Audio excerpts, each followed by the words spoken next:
नमस्कार दोस्तों, I hope आप सब अच्छे होंगे। पिछले वीडियो में जो PYQ सीरीज चला रहा हूँ MSSO के लिए, उसमें मैंने 90th क्वेश्चन तक करवाया था। When a client sees or hears thing that are not present it is called, जो वास्तविकता में है नहीं लेकिन सुनाई देता है और दिखाई देता है तो इसको हेलुसिनेशन बोलते हैं।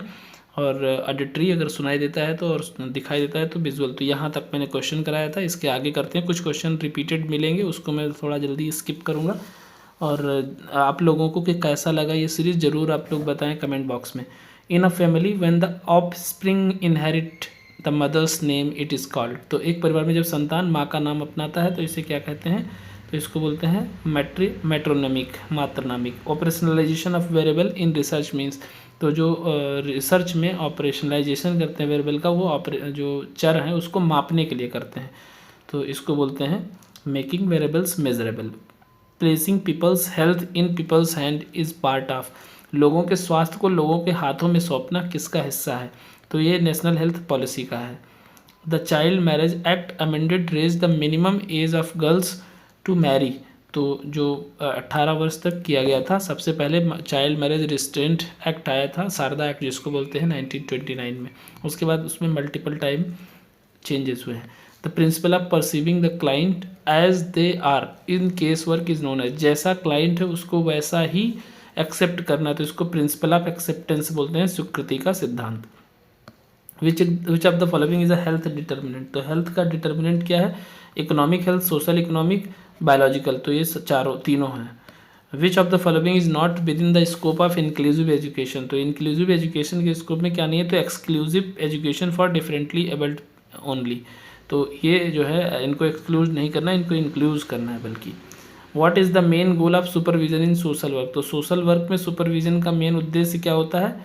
बोथ बी एंड सी, यानी teaching and refining skills and supporting personal growth. According to the Freud, id ego and super ego interact to form which of the following, तो किस में करते हैं ये? देखा जाए तो साइकोडायनामिक मॉडल के अंडर होता है और स्ट्रक्चर ऑफ पर्सनालिटी में भी होता है। तो स्ट्रक्चर ऑफ पर्सनालिटी का एक मेजर पार्ट है इड, ईगो, सुपर ईगो, जिसमें इड जो है वो प्लेजर प्रिंसिपल पे काम करता है, ईगो रियलिटी प्रिंसिपल पे काम करता है, और जो सुपर ईगो है वो मोरालिटी प्रिंसिपल पे वर्क करता है। Which of the following terms best describe the study of how people interact with their environment, मतलब कौन सा शब्द ऐसा है जो अपने परिवार के साथ कैसे बातचीत करते हैं, इस पर डिपेंड करता है। तो cognitive science, behavioural ecology, social ecology, environmental psychology, तो एनवायरमेंटल साइकोलॉजी बोलते हैं इसको। Who introduce the concept of operant conditioning, तो ऑपरेंट कंडीशनिंग जो है वो किसका है? तो ये सिगमंड फ्राइड, इनका BF स्किनर का। तो इसमें से आप लोग देख लें, कार्ल रोजर्स का क्लाइंट सेंटर्ड थेरेपी है, BF स्किनर का हो ही गया। सिगमंड फ्राइड जो है साइको एनालिटिक थ्योरी के लिए जाने जाते हैं, और जॉन वॉटसन जो है एसोसिएटेड थे, बिहेवियरिस्ट ही हैं, but classical conditioning Ivan Pavlov का है, इनका नहीं है, बट उससे एसोसिएटेड रहे हैं, उससे संबंधित थ्योरी इन्होंने दी है। What is meant by a matrilineal family structure, तो मातृवंशीय परिवार संरचना का अर्थ क्या होता है? तो इसका अर्थ होता है family name and inheritance pass through the mother. Which of the following is not a method of case work, तो केस वर्क का मेथड क्या नहीं है? इंटरव्यू, ऑब्जर्वेशन, एडोकेसी, काउंसलिंग, तो एडोकेसी नहीं होता है। प्लेसिंग पीपल्स, ये तो हो गया question. Which principle emphasise confidentiality in social work, तो principle of confidentiality, C. Principle of individuality, मतलब व्यक्ति जैसा है उसको उस तरीके से एक्सेप्ट करो, हर व्यक्ति की समस्या अलग होती है। कॉन्फिडेंशियलिटी मतलब गोपनीयता बनाए रखना। नॉन जजमेंटल एटीट्यूड मतलब पहले से ही कोई उसके बारे में निर्णय मत बना लेना। एंड एक्सेप्टेंस मतलब जैसा पेशेंट आया है उसको उस तरीके से, जैसा व्यक्ति आया है उसको एक्सेप्ट करो। उसके बाद में in child development which terms refers to the normal sequence of motor skill development, तो नॉर्मल सीक्वेंस क्या होता है? सेफेलोकार्डल डेवलपमेंट, जो कि सर से पैर की तरफ होता है, एंड प्रॉक्सिमोडेस्टल डेवलपमेंट, जो कि सेंटर टू अदर पार्ट्स होता है।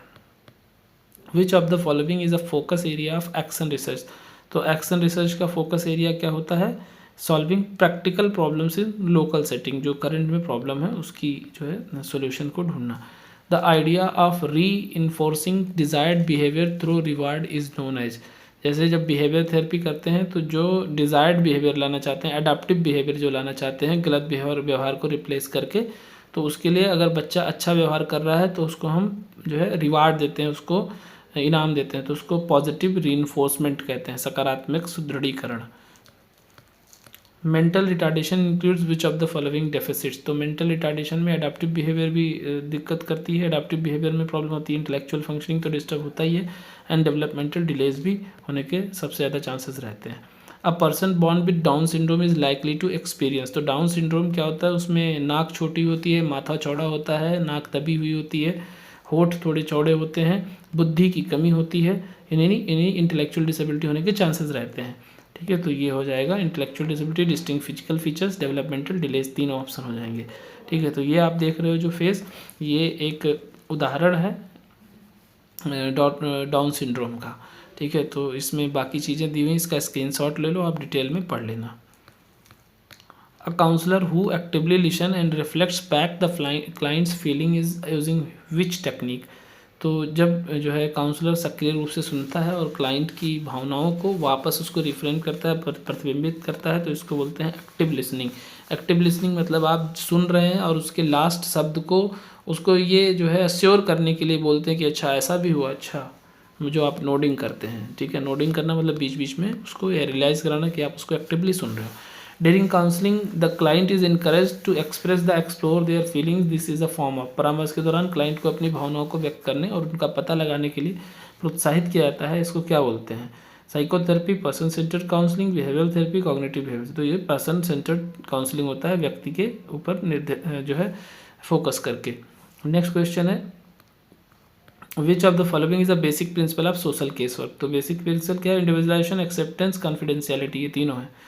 Supervision in social work primarily aimed at critique to co-worker performance, provide administrative guidance, enhance workers professional growth। तो B एंड C दोनों हो जाएगा। What is the primary characteristic of abnormal behavior। तो primary characteristic क्या है असामान्य व्यवहार की? It is statistically rare, it causes personal distress, it is maladaptive dysfunctional। तो क्या हो जाएगा? ये सारे हो जाएंगे। Which of the following is a mood disorder। तो मूड डिसऑर्डर क्या है? मेजर डिप्रेसिव डिसऑर्डर, यानी डिप्रेशन या मैनिक एपिसोड जो है ये मूड डिसऑर्डर है। और ऑब्सेसिव कंपल्सिव डिसऑर्डर एंजाइटी है। जनरल एंजाइटी डिसऑर्डर तो एंजाइटी में है ही है। स्किज़ोफ्रेनिया साइकोटिक डिसऑर्डर है। What distinguishes delusion from hallucination. तो डेल्यूजन में फॉल्स अनसेकेबल बिलीफ होता है कि जो है, जो मैं कह रहा हूँ वही सही है। स्ट्रांगली उस पर बिलीव रहता है कि जो है यही सही, जो मैं कह रहा हूँ यही सही है, यानी उसको शक की बीमारी होती है। और हेलुसिनेशन में उसको कुछ चीज़ें सुनाई देती हैं जो प्रेजेंट नहीं है। ठीक है, तो इसमें ऑप्शन हो जाएगा A, delusion are fixed false belief, while hallucination are sensory experience without external stimuli. Which is a symptom of schizophrenia. तो स्किज़ोफ्रेनिया का सिम्टम हेलुसिनेशन भी होता है, डेल्यूजन भी होता है, डिसऑर्गेनाइज थिंकिंग भी होती है। तो ये तीन हो जाएगा। विच of the following is not a type of anxiety disorder. तो एंजाइटी डिसऑर्डर का टाइप कौन सा नहीं है? तो सोशल एंजाइटी डिसऑर्डर तो है, जनरल एंजाइटी भी है, पैनिक डिसऑर्डर भी है, dissociative identity disorder, general identity disorder जो है ये एंजाइटी का प्रकार नहीं है। Which personality disorder is characterised by a lack of empathy and disregard for others right. तो जो इसमें मतलब एक तरीके का एंटी सोशल पर्सनैलिटी रहता है। तो इसमें होता है border line personality disorder, anti social personality disorder, narcissistic personality disorder, OCD personality. तो ओसीडी तो ऐसा कुछ है नहीं, एंटी सोशल पर्सनैलिटी डिसऑर्डर में ऐसा होता है। एंड देन है which therapy is commonly use for phobias. तो फोबिया को यानी जो एक तरीके की डर होती है किसी कंडीशन से, किसी चीज़ से, तो उसको फोबिया कहते हैं। एक्सट्रीम लेवल का होता है, इरेशनल होता है, इलॉजिकल होता है। ठीक है, तो इसमें साइकोडायनेमिक थेरेपी भी यूज़ करते हैं, सीबीटी भी यूज़ करते हैं। और साइकोडायनेमिक थेरेपी ना यूज़ करके सबसे ज़्यादा जो थेरेपी यूज़ होता है वो सीबीटी होता है। और एक्सपोजर थेरेपी, एक्सपोजर यानी ईआरपी बोलते हैं, exposure response prevention. What is the hallmark of obsessive compulsive disorder, यानी ओसीडी की मुख्य विशेषता क्या है? तो इंट्रूसिव थॉट्स होते हैं, यानी बार बार ऑब्सेशंस आते हैं और उस पर इंसान कंपल्सन करता है, रिपीटेटिव बिहेवियर्स करता है। और अवॉइडेंस ऑफ फियर्ड सिचुएशन, तो ऐसा नहीं होता है, ए और बी होता है, यानी वो बार बार एक चीज़ को रिपीट करता है, यानी कंपल्सन करता है एक ही चीज़ के थॉट्स के ऊपर। DSM-5 is used for. तो DSM-5 किस लिए यूज़ होता है? डायग्नोसिंग मेंटल डिसऑर्डर, जो मानसिक रोग है उसको डायग्नोस करने के लिए उसकी क्राइटेरिया को देख के डायग्नोसिस बनाई जाती है। Which eating disorder is characterised by extreme food restriction leading to dangerously low body weight, यानी हमारा वजन बढ़ ना जाए इसके लिए इंसान खाना ही नहीं खाता है, तो उसको बोलते हैं एनोरेक्सिया नर्वोसा। तो एनोरेक्सिया नर्वोसा जहाँ पे एब्सेंस हो, ठीक है, एब्सेंस ईटिंग हो, ऐसे याद कर लो। सबसे अच्छा तरीका मैं आपको बता रहा हूँ, जो तरीका मैंने यूज़ किया, absence of eating anorexia nervosa, binge eating bulimia nervosa. Binge eating मतलब अत्यधिक खाना, खाने पे कंट्रोल मत ना रखना। विच of the following best describe human behaviour, तो ह्यूमन बिहेवियर क्या है, निम्नलिखित में से कौन सा मानव व्यवहार का सबसे अच्छा वर्णन करता है, तो ये है it is a product of both biological and environmental factors. Which theory suggest that behaviour is driven by unconscious desires, तो ये कौन सी थियरी बोलता है, ये साइकोडायनामिक थियरी बोलता है। द फाइट और फ्लाइट, नहीं लड़ो या भाग जाओ, response is primarily controlled by which part of the nervous system, तो ये कहाँ से होता है, ये होता है सिंपैथेटिक नर्वस सिस्टम से। और इसके लिए कौन सा ग्लैंड काम करती है, पिट्यूटरी ग्लैंड, एड्रिनल जो है रिलीज होता है hormone. Which of the following is an example of defence mechanism, तो डिफेंस मैकेनिज्म, रेशनलाइजेशन एक डिफेंस मैकेनिज्म है, प्रोजेक्शन भी डिफेंस मैकेनिज्म है, डिनाइल भी डिफेंस मैकेनिज्म है। डिफेंस मैकेनिज्म जो आपकी एंजाइटी को कम करने के लिए आप यूज़ करते हो, अपनी गलती किसी और पे थोपते हो। Maslow's hierarchy of needs includes which of the following is the highest level, तो हाईएस्ट लेवल जो है वो सेल्फ एक्चुअलाइजेशन है और सबसे लोवेस्ट लेवल है फिजियोलॉजिकल नीड्स, रोटी कपड़ा मकान, और फिर स्पिरिचुअल लेवल पे जाना, आत्म का परिचय करना। According to Bandura human behaviour is influenced by, तो ह्यूमन बिहेवियर कहाँ से इन्फ्लुएंस होता है, तो ये होता है ऑब्जर्वेशनल लर्निंग एंड मॉडलिंग से।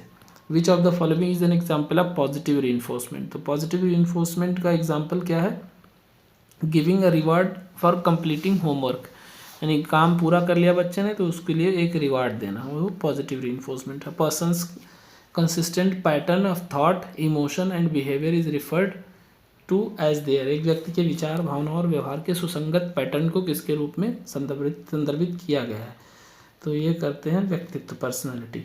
विच psychological approach emphasise free will and self determination, कौन सा मनोवैज्ञानिक दृष्टिकोण स्वतंत्र इच्छा और आत्मनिर्धारण पर जोर देता है, ये ह्यूमनिस्टिक साइकोलॉजी।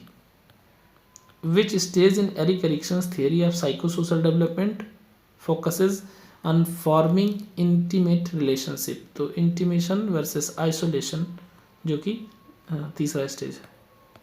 नेक्स्ट है patient repeatedly washes their hands to relieve anxiety, this is an example of, तो ये क्या कर रहा है, उसको ऑब्सेशन आ रहा है, यानी इसको ख्याल आ रहा है कि हमारा हाथ गंदा है, और उस ऑब्सेशन की वजह से जो उसको एंजाइटी होती है उसको दूर करने के लिए जाके हाथ धुलता है और एक काम बार बार करता है, तो ये ओसीडी में होता है और इसको ऑब्सेशन के बाद कंपल्सन बोलते हैं।